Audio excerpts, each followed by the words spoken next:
que nous défendons, dans l'association de femmes. Là. Il se trouve que nous avons un candidat à la mairie également de Saponnet, puis il y a un maire actuel qui est au fond. Donc chacun pourra peut-être dire un petit mot. Jean-Christophe, ça parole. Alors, je vais juste dire bonsoir aux spectateurs, à tous ceux qui sont venus participer donc, à cette soirée. Comme le disait tantôt Gilles, l'objectif c'est de soulever un débat sur effectivement ce qu'on appelle l'égalité homme-femme. C'est vrai qu'il est vécu différemment entre l'Europe et l'Afrique, mais il existe partout. Et je pense que chez nous, il est encore beaucoup plus criard. Cependant, il faut que nous gardons à l'esprit que c'est un phénomène, c'est un fait de société qui est lié beaucoup à la culture. Donc, avec, je disais tantôt, avec le contact entre l'Europe et l'Afrique, l'Europe a beaucoup influencé le comportement sur tous les plans. Hein, et donc, on constate actuellement qu'il y a beaucoup de changements.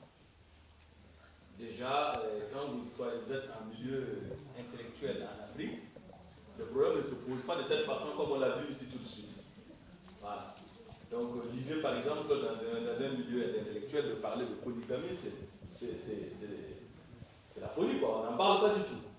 Voilà. On se résume effectivement à un comportement similaire à ce qui se passe ici, pour ne pas parler de polygamie. Alors, la répartition des tâches, ça c'est encore un problème, même en milieu intellectuel. Mais je dis que le problème n'est pas présenté comme dans les villages, parce qu'en milieu intellectuel, quand l'homme travaille, et que la femme aussi travaille, en général, la femme ne fait pas la cuisine tout le temps. Donc, il y a déjà un décalage. Mais la femme a encore beaucoup plus de charges que l'homme dans la maison, parce que quand il y a quelque chose qui n'est pas correct dans la maison, l'homme ne s'adresse pas à quelqu'un d'autre que à la femme. Voilà. Mais j'ai dit c'est un problème de temps. Je pense qu'en discutant avec des anciens en Bretagne ici, j'ai eu la chance d'échanger avec le grand-père Yannick qui est là. Merci pour le grand-père. Voilà. Pas le père, hein, le grand-père. Et donc j'ai cru comprendre qu'effectivement, il y a 50 ans, en Bretagne, on avait les mêmes problèmes. Hein, on disait que le dimanche, les femmes à la cuisine, les hommes au bistrot. C'était un peu ça, non? Hein, c'est ça? Et voilà qu'aujourd'hui, on n'en parle plus.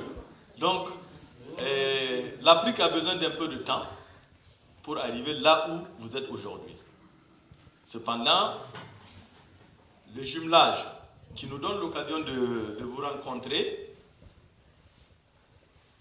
est avant tout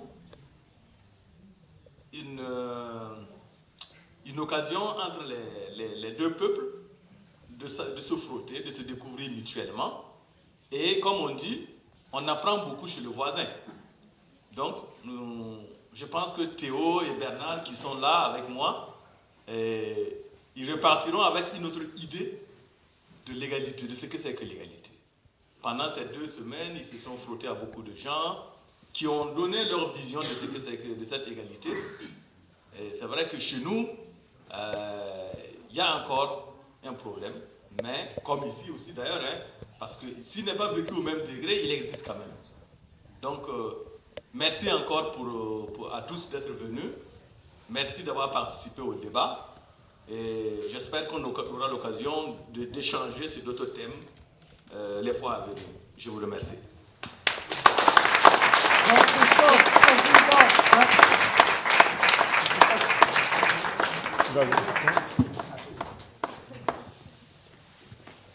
Bien, juste quelques mots pour vous dire d'abord que la commune de Plouvien, sollicitée par Jean et Gilles, a eu beaucoup de plaisir à mettre cette salle à la disposition de nos amis du Burkina. Je n'ai pas pu être là cet après-midi, mais je sais qu'on a déjà participé à une opération dans mise à disposition de vélos. Et puis, je crois que toutes les occasions qui nous permettent de connaître la différence nous enrichissent. et que, comme vient de le dire Jean-Christophe, il suffit non seulement de remonter de quelques années chez nous, mais de voir ce qui se passe aussi chez nous pour reconnaître qu'on est loin d'être exemplaire dans beaucoup de domaines et que je pense qu'on peut apprendre de nos amis africains tout autant que nos amis africains peuvent apprendre de nous, pour autant qu'ils puissent le faire.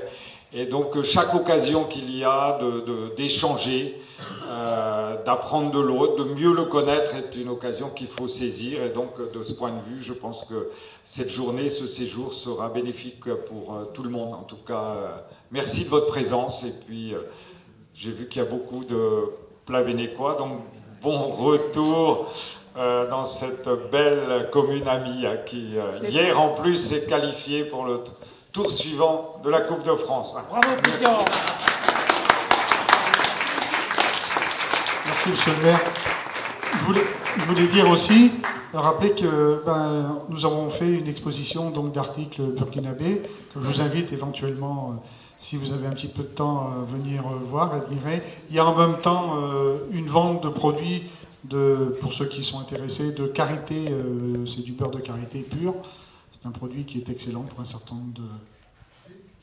Hein ?